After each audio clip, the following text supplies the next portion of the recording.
Hi, everyone. We welcome you to the Women in Neurosurgery, or WINS event on how to frame research experiences for neurosurgery match success. We have two fantastic speakers with us today who will offer key insights on improving your approach and confidence in presenting your research experiences. I am Güldamla Kalender, an event subcommittee member of the WINS Medical Student Committee, and I will be co-moderating tonight's discussion with Kathleen Butterbush, who is the research subcommittee chair. And we can move on to the next slide. Okay, before we get going, please consider signing up for our WINS Medical student roster and follow us on the social media platforms listed here if you haven't already done so. This is a great way to stay connected to our group as we have many more exciting events planned for this academic year. And we can move on to the next slide, please. Now, I would like to briefly present tonight's agenda. As I mentioned before, we have two wonderful neurosurgeon scientists with us today, and we will start with their introductions. We will then go through a preset discussion questions, which will be followed by a Q&A session when we will answer audience questions. So for the Q&A portion, please feel free to send your questions to me, Güldamla Kalender, in the chat. After Q&A, we will end the session with some announcements and final wrap-up. All right, tonight we're honored to have two fantastic speakers with us, Dr. Muha Day and Dr. Justin Hilliard. Dr. Day attended medical school at Baylor College of Medicine in Houston prior to completing her residency in neurosurgery at the University of Chicago, where she subsequently completed a fellowship in neuro-oncology. Today, she is the Associate Professor of Neurosurgery at the University of Wisconsin, where she also leads a very active NIH-funded immunotherapy laboratory focused on cutting-edge interventions for patients with brain tumors. And we're very excited to have you today, Dr. Day. She is joined by Dr. Justin Hilliard, who had completed medical school at the University of Virginia, where he graduated with an honors in research. He completed his residency at the University of Florida, where he then completed a fellowship in stereotactic and functional neurosurgery.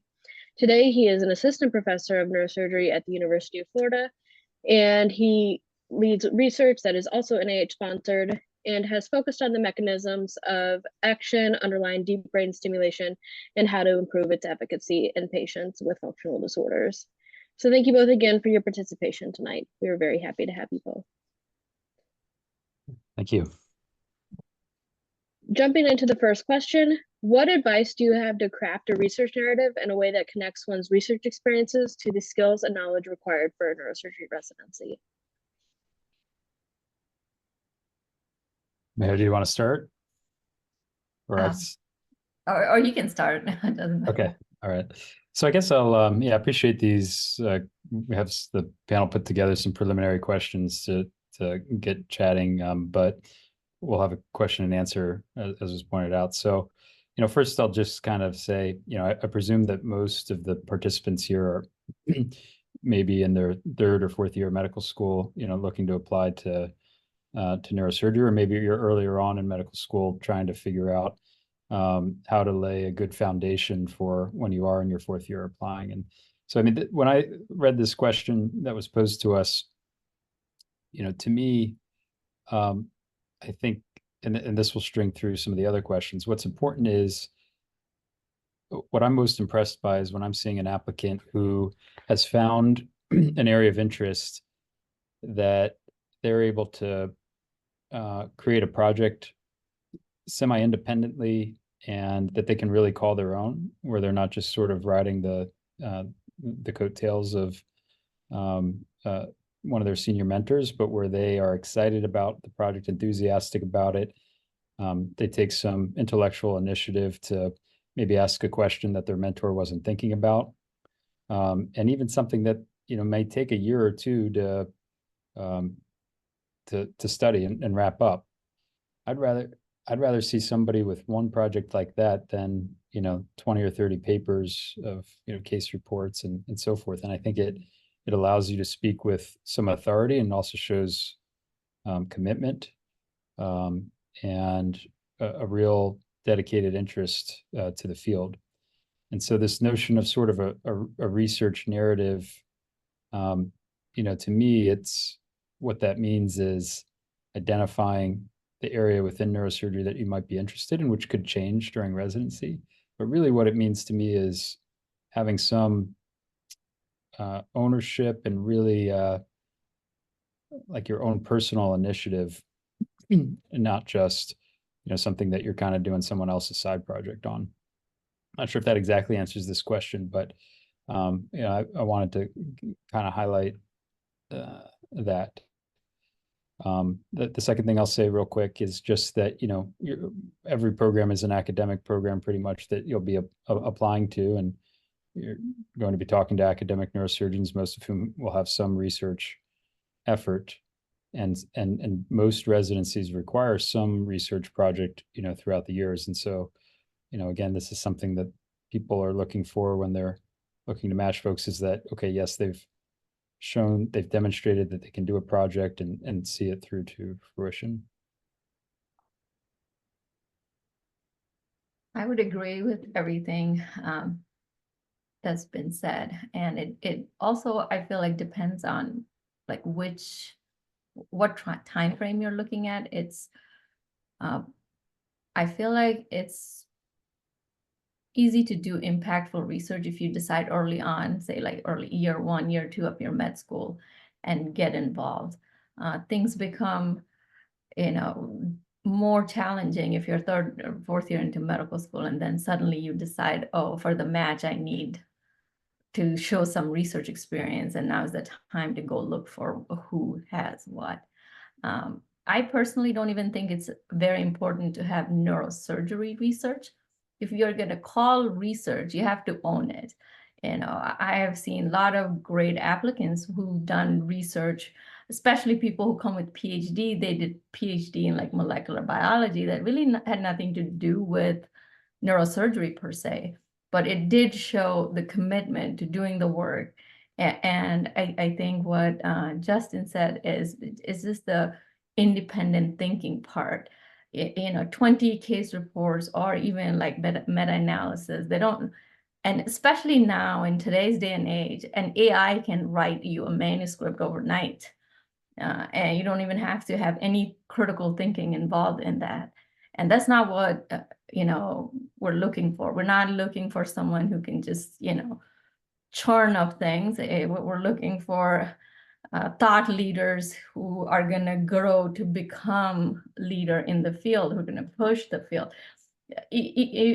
Even though, not everybody is going to be an academic neurosurgeon, not everybody is going to be a physician scientist, but some of the characteristics that are needed to become one of those is what we're trying to see. Is like the consistency. Can you stay on with the project and then work on it for a long time? And the narrative has to flow through and through in your application. You may say you had this great experience, and then the mentor that you're talking about says nothing about it, that there's a like very big disconnect. That's almost a red flag. Versus you may say very few things about a project, versus I see a letter that would say, oh, this person came to my lab, took this project, made it their own, did all of this, and we're still working on a manuscript. It's not, that goes way farther than say 3 or 5 manuscripts that are just published, that has no mention throughout. So as you said, the narrative needs to flow through organically your application, and it should feel like you did the research. Yeah, agreed. Well put. Okay, I think we can go to next slide. Thank you both very much for your insights. It's clear that a strong research narrative should highlight how our research experiences build critical skills for neurosurgery, such as a personal and well-invested area of research, strong and independent ownership of the research project, and a consistent narrative, as well as early initiative taking. So our next question is, what key elements on ERS do you believe make a research narrative stand out in a neurosurgery residency application? I think I just touched on it a little bit in my last Mhm. response. It's when multiple people are talking about that experience. It's not just you saying, oh, I did this, I did this. It's in your letter of recommendations. It's in your publication. When everything ties in, that's a believable narrative. Versus if it's just like present in one section of your ERAS, but there is no mention of it anywhere, then it just feels like a sticky add-on onto an application and not a narrative, which is what you want to build. Yeah, I think I have kind of a couple tangential thoughts to this question that maybe will be helpful. Sometimes when you're asking somebody for a letter of recommendation, they're getting a lot of requests for letters of recommendation. They may be, your mentor and they like you a lot, but they're trying to write it within an hour or two, and it can be helpful to give them a little outline, and on that outline say, hey, just want to remind you, I did this project. I'm not trying to brag, but I just thought you might find this helpful, this outline. I wrote the IRB. I went before the IRB and did the revisions. I consented to patients. Remember, I took the whole summer and I worked with you, and then we submitted it and we got this publication. If you could highlight that maybe in your letter, that would be helpful. So that's one way that you can help people to write you strong letters so that it is included. Another thing is, when we are looking at the ERAS, we will see like a publication section, and it's, some of you will have, many, publications. If you, again, as I pointed out, for me, and I don't know if this is universally how people feel, like who are evaluating applications, but when I'm reviewing applications, I like to see, how many first author do you have? And it doesn't have to be many. Again, if it's quality, if it's just one or two, I mean, I'd rather that than you're in the middle of a bunch of papers. And you can highlight it, perhaps even in your personal statement. I really like to read the personal statements well. And if you're talking about your research experience there, it doesn't have to be the whole personal statement, but a paragraph of, if it's true that, hey, I want to be a neurosurgeon scientist, and this is my project, is really impactful, this is where I see it going in the future, and then taking that into the interview, once you get the interview, and saying why you feel like the place that you're applying to specifically, like learn about that place, learn about maybe a PhD in the engineering department that would fit well with what you've done, or in the neuroscience part, whatever it may be. If you can start throwing some names out, that shows me that this isn't just another interview. Like, this is somewhere you think you could see yourself. And I'm gonna make a note of that. And then the last thing I'll say is, at the interview stage, make sure you know what your research is. So like, if you write down that you were on a paper, I might ask you about a paper that I see on there, just as a conversation starter. Not that I'm like really testing you, but gosh, it would look pretty bad if you couldn't really tell me much about it.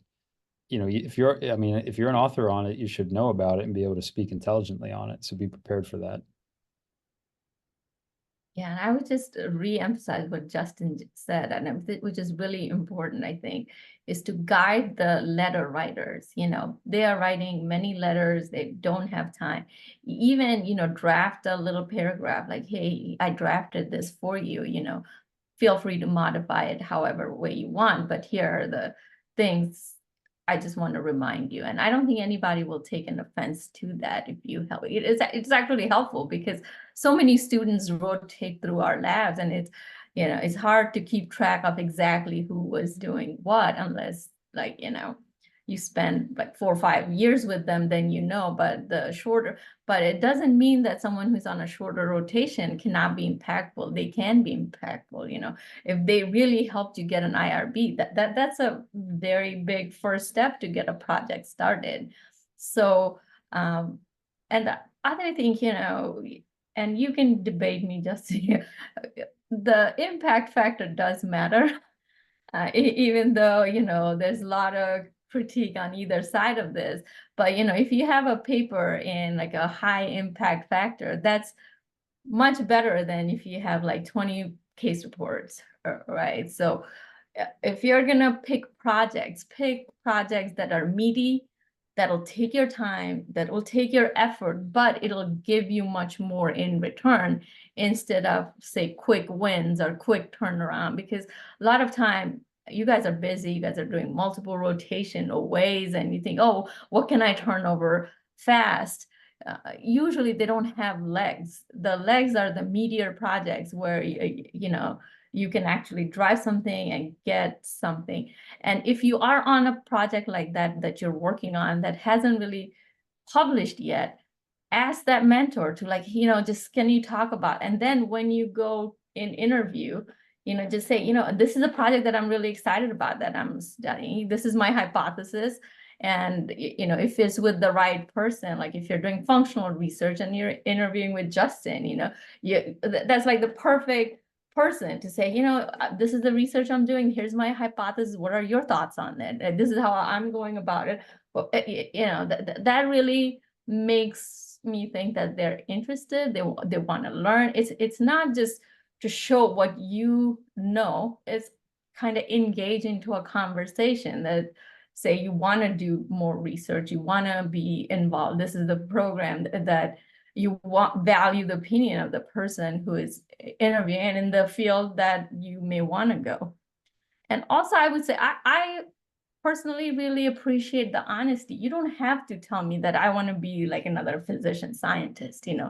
It's perfectly fine to say, I just want to be a great clinician, and I'm going to do quality research. I'm going to do outcome research. I'm going to do how my patients, that kind of, like, not all research has to be bedside, bench research funded by NIH. Great research are being done in clinical arena that are driven by maybe company collaborations or like other, like, outcome databases. So it's perfectly fine to say that's what you're interested in. And I find that refreshing, instead of just saying, everybody wants to be a physician scientist. But I mean, the reality is that that's not what happens. So it's perfectly fine to say, my research interests are very much clinical. For someone like, I'm very interested in policy changes, and here are the research that I'm interested in.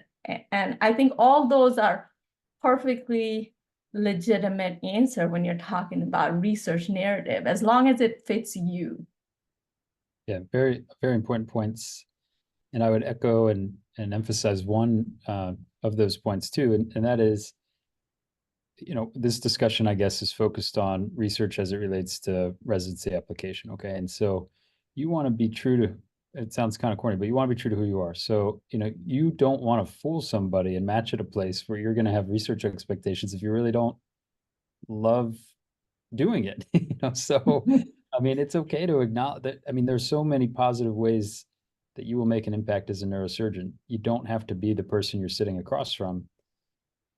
You can respect and appreciate research, and you can participate in it so that you could say, listen, I've done these projects so I could understand the scientific method. I can understand how to read papers critically now, since I've had to submit one, revise, I know how it works. But really, what I found most is that I just love being scrubbed in. I love taking care of patients. I love the bedside, and frankly, you'd probably rather match at a program that's going to align with that sentiment than somewhere that's going to expect you to do, has a publication standard where you have to, publish 2 papers a year or whatever it may be. Now, of course, in academics, most people kind of want you to be like them. That's just kind of human nature. But they like to hear that you want to be doing things similarly. But again, I just, as you're applying, I'd emphasize you don't need to be someone that you're not in order to match well into neurosurgery. You can still have a research narrative that's respectable without becoming the next, whomever.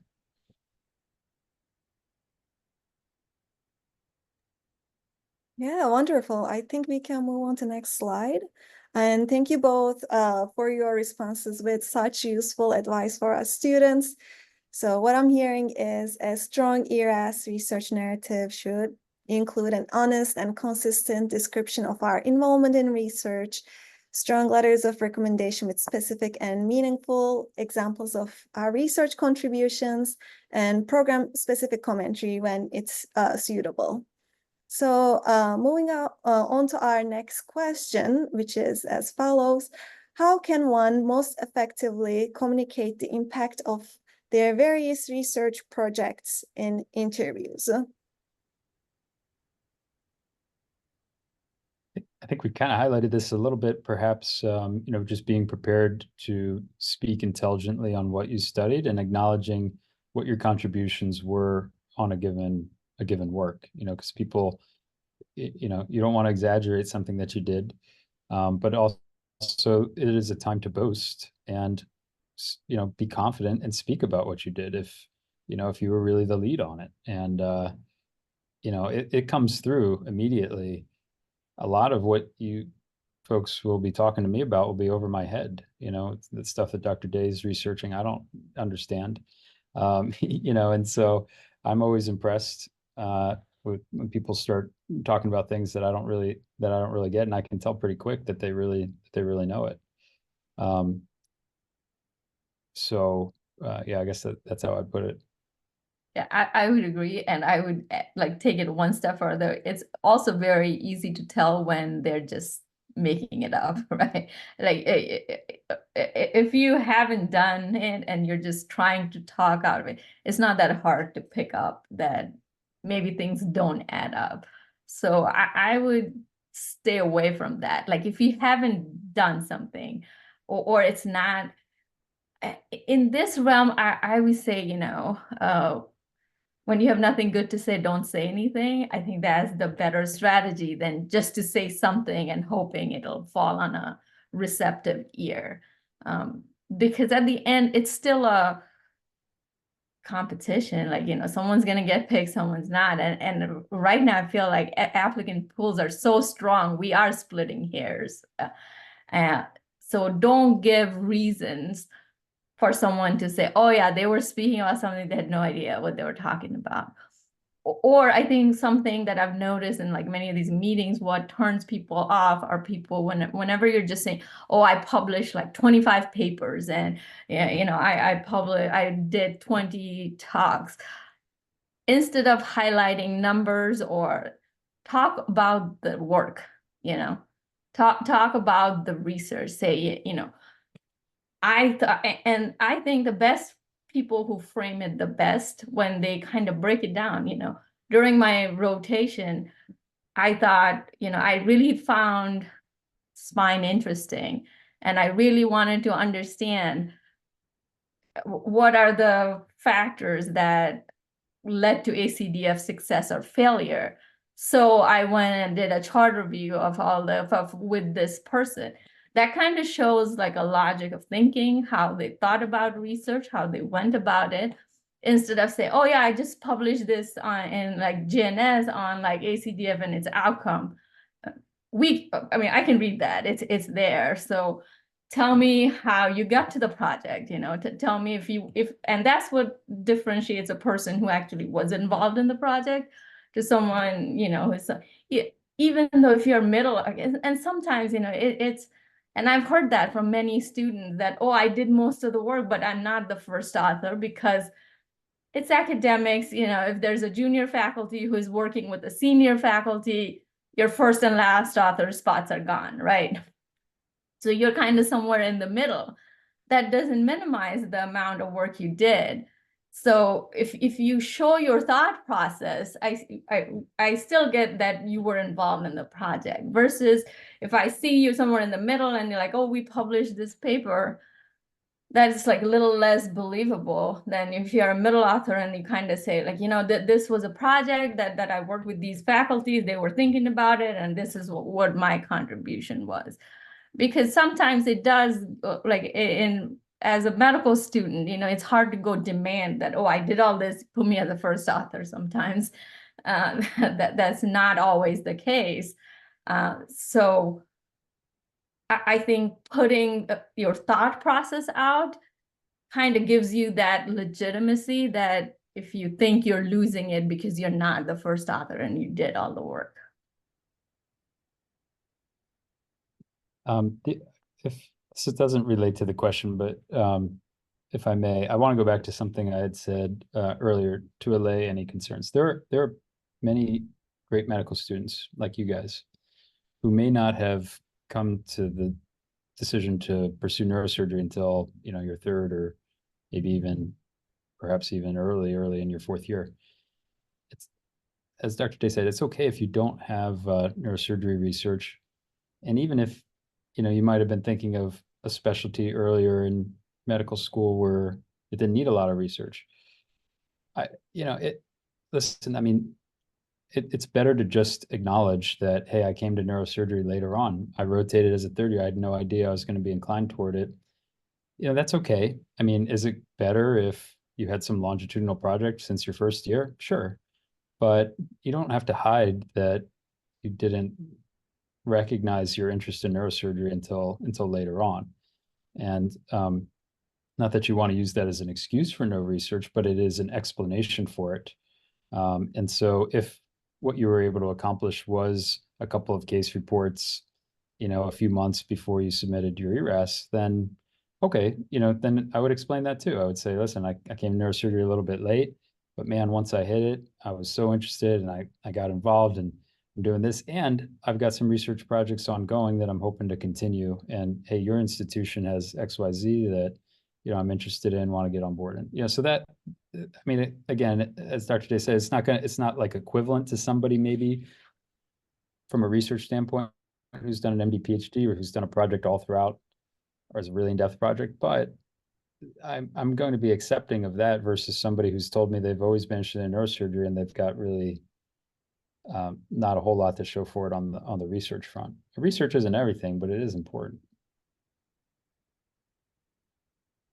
So I think at the end of the day, we're just looking for wholesome people where what they're saying fits, because the goal one is to match in neurosurgery, but the bigger goal is to become a neurosurgeon.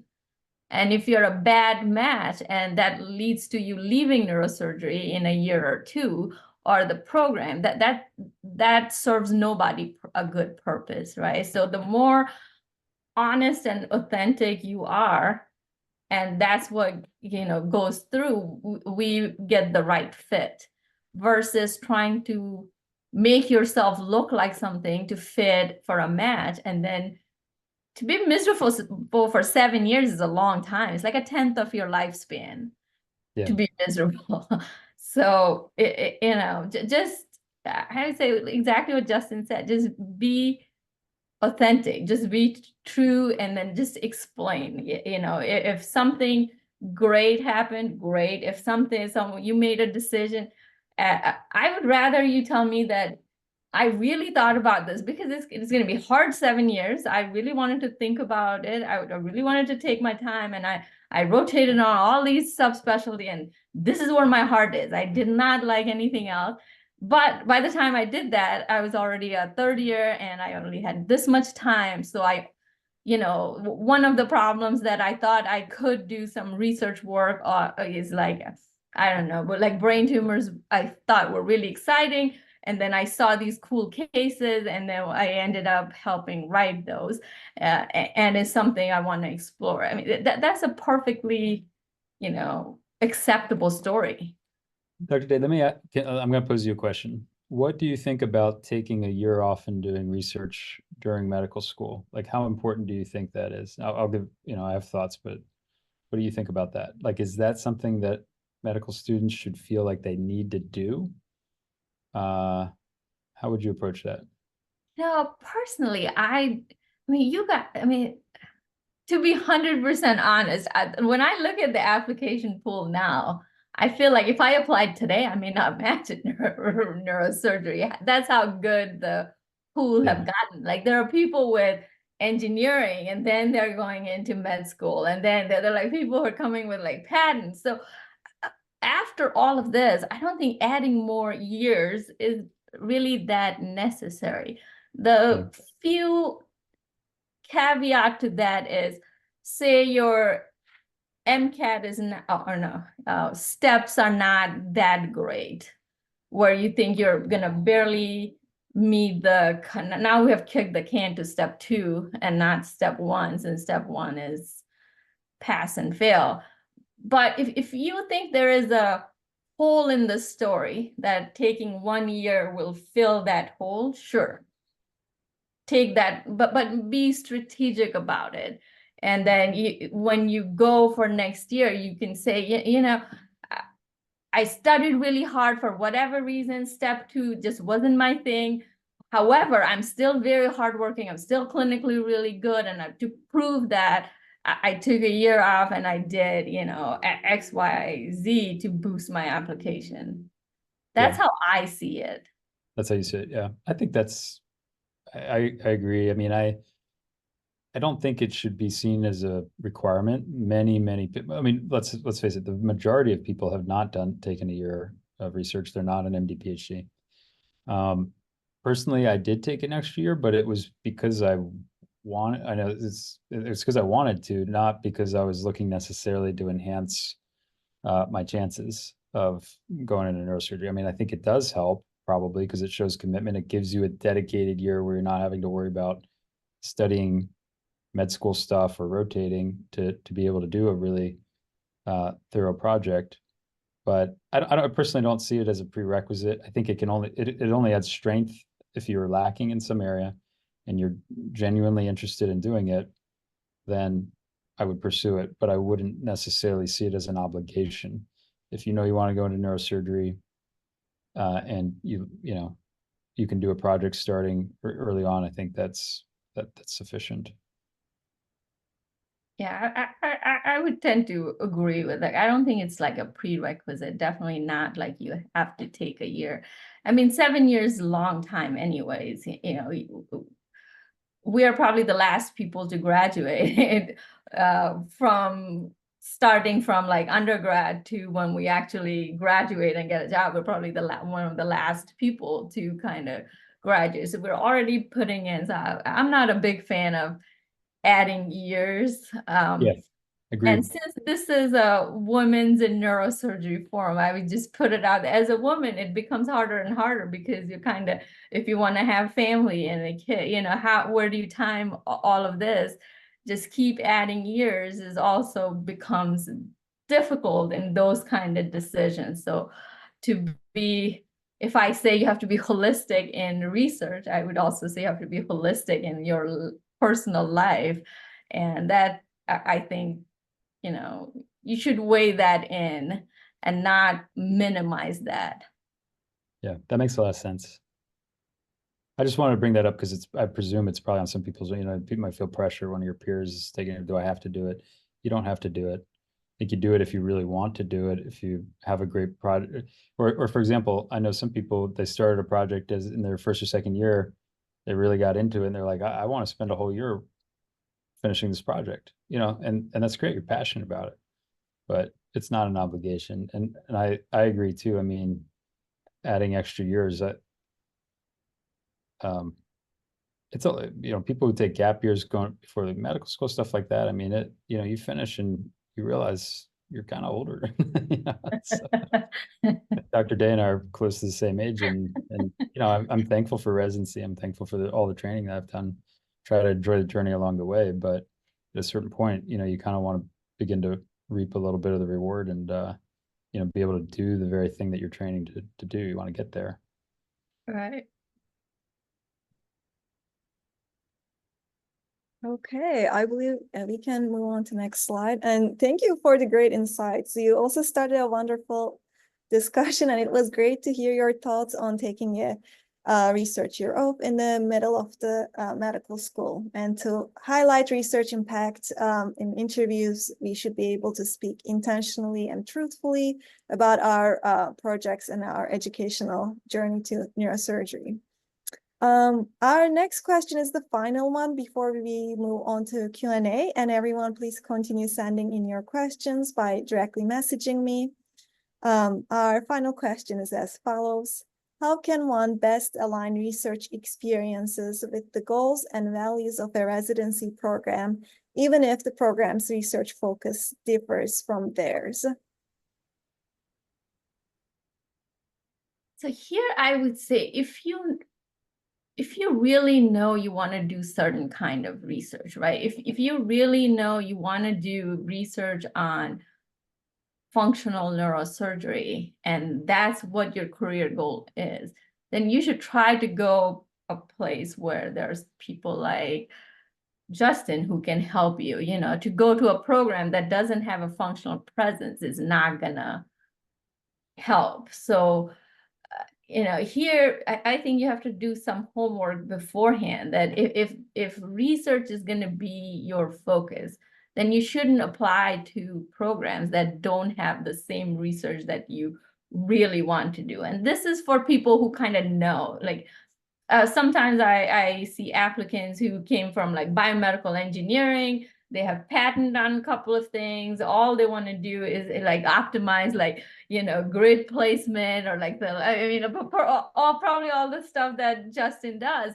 And you know, if they're sitting across me, I was like, that's awesome. That sounds great, but I am not the right person for it. You should go to a program that'll have those kind of people who can take your patent further, who can take your research further. So if research is going to be part of your real life after residency, then you should do that homework, so you're not sitting across a table on a program where you're just not a match.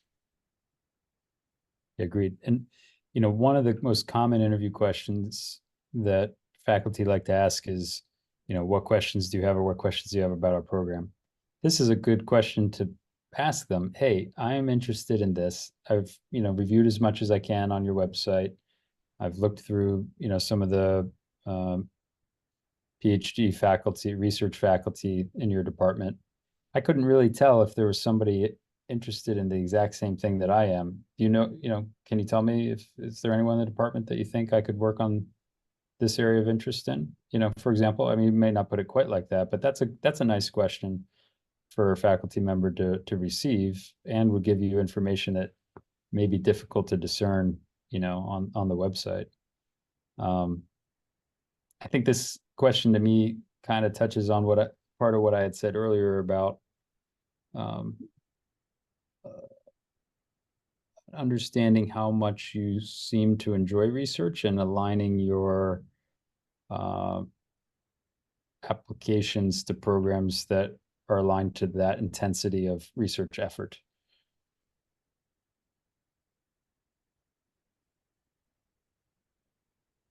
Yeah, because I feel like any program will train you to be a good, competent neurosurgeon, right? So the question is, do you want research to be some part of it, but your main objective is to be like a good, competent neurosurgeon? Or you are someone who is envisioning a lab, who is envisioning driving new technology? Those are two different kind of strategies.